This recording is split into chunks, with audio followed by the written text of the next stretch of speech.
ओम शांति छोटे। क्या हुआ छोटे, आज तो बड़े खुश नजर आ रहे हो, नाच रहे हो, गा रहे हो, क्या हुआ है? हाँ भैया, आज तो बाबा ने कहा है खुशी का पारा चढ़ा रहना चाहिए। मैं खुश हूँ, कब से गा रहा हूँ, सारे लोगों के साथ भी नाच रहा हूँ भैया। देखो भैया, आज की मार्क्स तो मुझे फुल मार्क्स मिल जाएगी। आप तो ऐसे ही सीरियस बनते घूमते रहना और ज्ञान ही सिखाते रहना, कभी खुश नहीं रहते हो। अच्छा छोटे, आज बाबा ने ऐसे कहा इसलिए तुम ये सब कर रहे हो, लेकिन आजू बाजू देखना, लोग ज्यादा परेशान हो जाएंगे तो तुम्हारी कंप्लेंट कर देंगे, फिर बाबा की डिससर्विस नहीं होनी चाहिए। नहीं भैया, कुछ नहीं होगा, देखना मैं तो बहुत जोर जोर से गीत बजा के नाचूंगा। ठीक है छोटे, तो आज की मुरली रिवाइज करते हैं। आज बाबा ने हम बच्चों को कहा कि बच्चों को अपार खुशी का पारा चढ़ता है जब देखते हो बाप दादा सम्मुख आए हैं। तो बच्चों को 5000 वर्ष बाद बाबा आकर मिला है, इसलिए बाबा कह रहे हैं बच्चों को नशा चढ़ा हुआ है, जैसे कि तुमको नशा चढ़ा है छोटे। तो लेकिन बाबा ने ये भी कहा कि हमें बाबा लायक बना रहा है, हमें लायक बनना है बाबा के। अज्ञान काल में बाप को बच्चा होता है तो समझते हमारा वारिस पैदा हुआ, तो बाबा ने कहा इस समय आकर हम बच्चों को एडॉप्ट करता हूँ। वैसे तो सब शिव बाबा के बच्चे हैं, परंतु बाबा अपना कैसे बनाए जो हमको सुना सके और हम उनसे सुन सके, इसलिए ब्रह्मा तन में आते हैं। बाबा ने कहा यह कभी नहीं भूलना है कि हमने जिसको आधा कल्प याद किया वो अभी मेरे सामने बैठा है।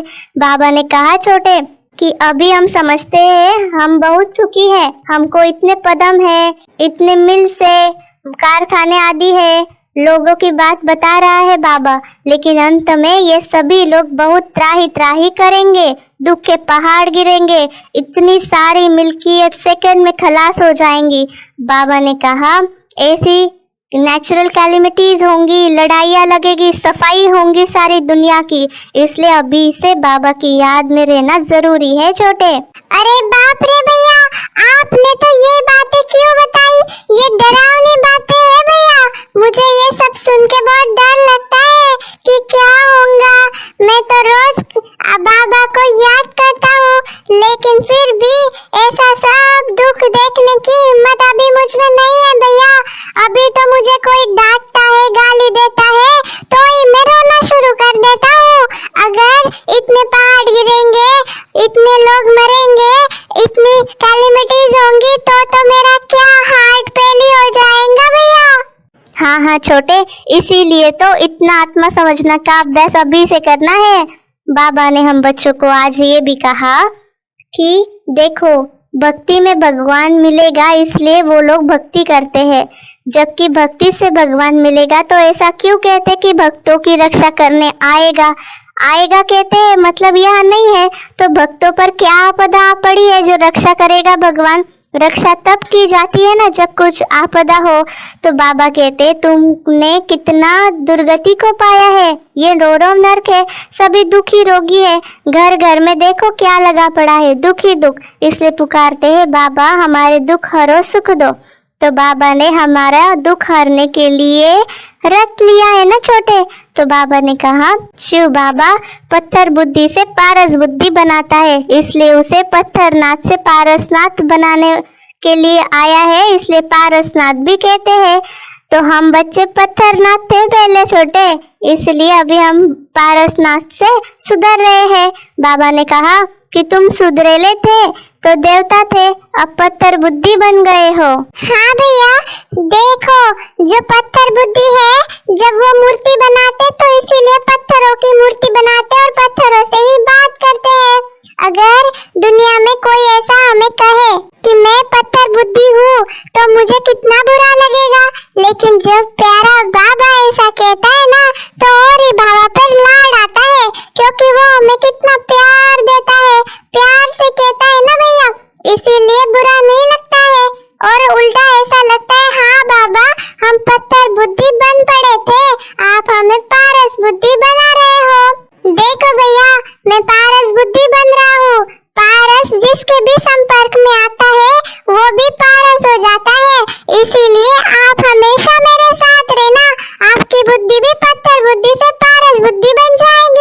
अच्छा छोटे, ठीक है।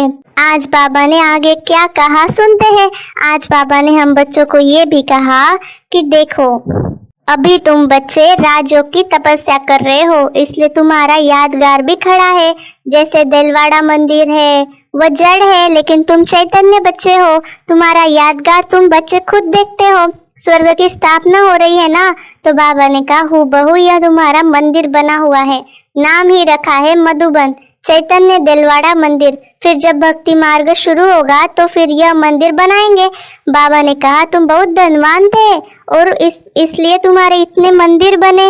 शिव का मंदिर एक नहीं बनाते, सब बनाते, यथा योग्य यथा शक्ति।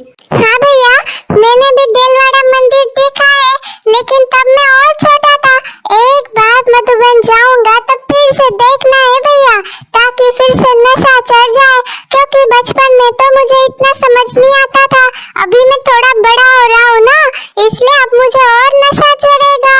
हाँ छोटे, बात तो सही है। ठीक है, जब जाएंगे तब जरूर देखेंगे। बाबा ने यह भी कहा छोटे कि सतयुग में तो हर चीज सतो प्रधान होती है। कहते हैं ना कि कृष्ण गऊ संभालते थे, राजाएं गऊ संभालते हैं क्या? ऐसी बात तो हो नहीं सकती। यह दिखाते हैं सतयुग में गऊएं भी बड़ी फर्स्ट क्लास होती है, उनको कामधेनु कहा जाता है। बाबा ने कहा कि जगदम्बा सरस्वती भी कामधेनु है, 21 जन्म के लिए सबकी मनोकामनाएं पूरी करती है। इसलिए अभी तुम भी कामधेनु हो, वही नाम फिर गऊ पर रख दिया है जो बहुत दूध देती है। राजाओं के घर में बड़ी फर्स्ट क्लास गाय होती है, जबकि यह राजाओं के पास अच्छी है तो स्वर्ग में देखो कैसी सुंदर होंगी, वहाँ कोई बास बदबू आदि नहीं आएंगी। हाँ अच्छा है भैया, सतयुग में बास या बदबू नहीं आती। एक बार मैं एक गाय के पीठ पर बैठा था। मैं कहीं एक जगह से दूसरी जगह उड़ते हुए जा रहा था भैया। रास्ते में गाय दिखी, इसलिए मैं उस पर बैठ गया। हे भगवान, इतनी खराब बदबू उसकी आ रही थी कि मैं तो बेहोशी होने वाला था, इसलिए मैं उड़ गया। इसीलिए भैया अच्छा है सतयुग में बदबू नहीं आएंगी, नहीं तो सारे देवता बेहोश हो जाते भैया। हाँ छोटे, ठीक है। अभी आज बाबा ने हम बच्चों को बहुत प्यार से वरदान दिया। बाबा ने कहा अपने शांत स्वरूप तेज द्वारा शांति की किरणें फैलाने वाले मास्टर शांति सागर भव। स्लोगन में कहा पाप के सर्व गुणों का अनुभव करने के लिए सदा ज्ञान सूर्य के सम्मुख रहो। अच्छा, ओम शांति। आप सभी को हम छोटे बड़े की कॉन्वर्सेशन कैसी लगी जरूर कमेंट करें। इस चैनल को लाइक, सब्सक्राइब, शेयर करना मत भूलिएगा। ओम शांति।